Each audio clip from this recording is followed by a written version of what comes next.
এই 200 কোটি মুসলমান থাকার পরেও, 57টি মুসলিম রাষ্ট্র থাকার পরেও ছোট্ট একটা রাষ্ট্র দখলদার ইসরায়েল বাহিনী বারবার ফিলিস্তিনকে রক্তাক্ত করছে।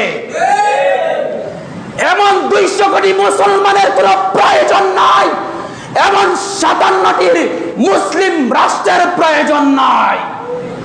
আমার আপনার প্রয়োজন এমন মুসলিম জাতির 200 কোটি নয়, 20 কোটি, 10 কোটি, প্রয়োজনে 1 কোটি মুসলমানই যথেষ্ট, প্রকৃত মুসলমানের মতো মুসলমান। রমজান ইবাদতের মাস, ফজিলতের মাস, আল্লাহ তাআলার সন্তুষ্টি অর্জন করার মাস।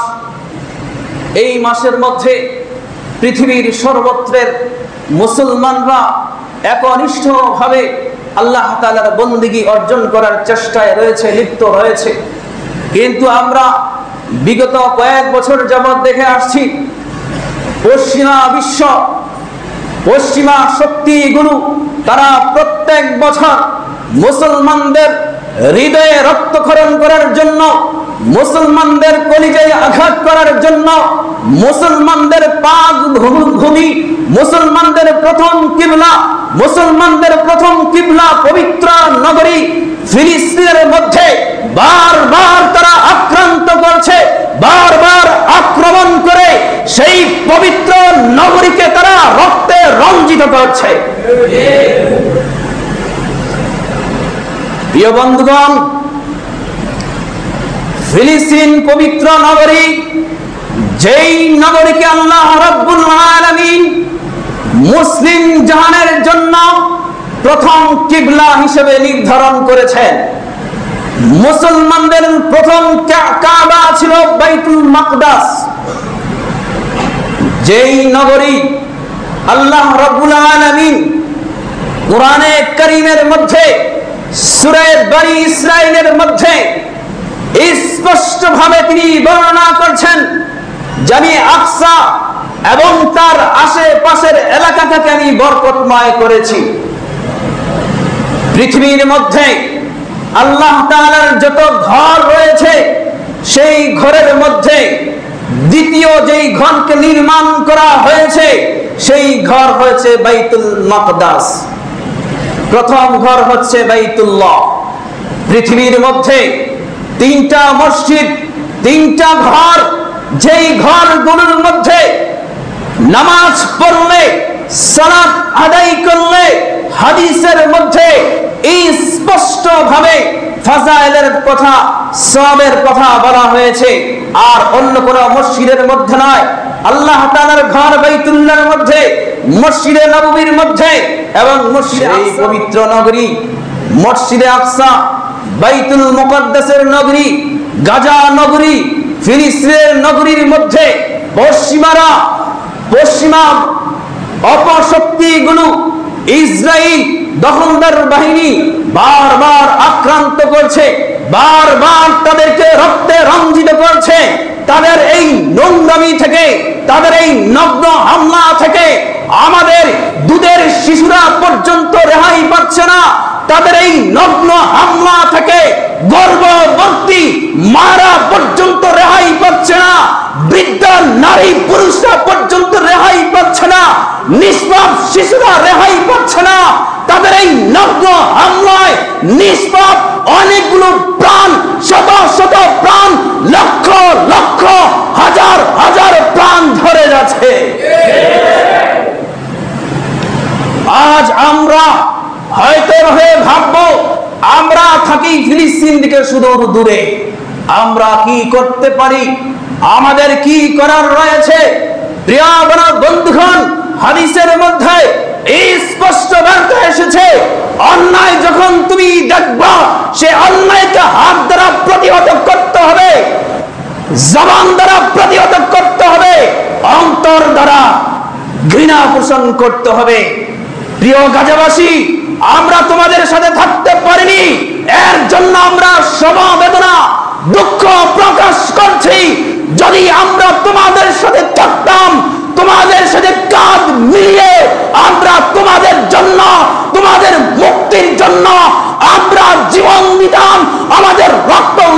করে দিতাম। প্রিয় সংগ্রামী বন্ধুগণ, যেহেতু আমরা দূরে রয়েছি, তাই আমাদের জন্য দুইটা উপায় রয়েছে। আমরা জবান দ্বারা প্রতিহত করব, আমরা অন্তর দ্বারা প্রতিহত করব। এবং এই পশ্চিমা বিশ্ব যারা বিশ্বকে বারবার এই সবক দেয়, মানবতার সবক দেয়, আমরা তাদের কাছ থেকে দেখছি বারবার নিঃস্ব অসহায় মানুষকে আক্রমণ করে মানবতার সবক দেওয়ার ব্যক্তিরাই সম্প্রদায় মানবতাকে ধ্বংস করছে, ঠিক কিনা?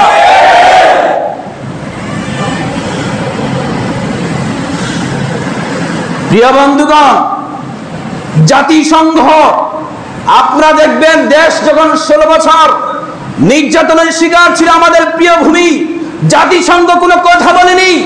16 বছর নির্যাতনের পর, স্বাধীনতার পর তারা আসছে আমাদের দেশে দূতাবাস খোলার জন্য।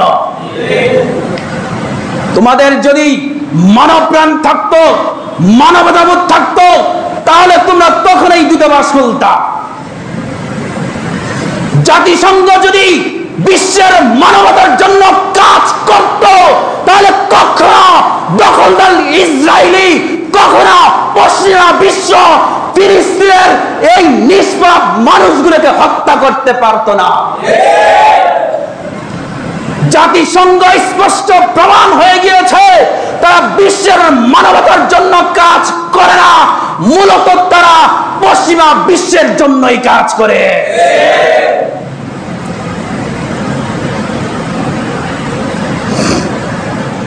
প্রিয় বন্ধুগণ, আজ যদি আমরা দেখি পৃথিবীর মধ্যে প্রায় 200টির কাছাকাছি রাষ্ট্র রয়েছে, এর মধ্যে মুসলিম প্রধান রাষ্ট্র রয়েছে 57টি।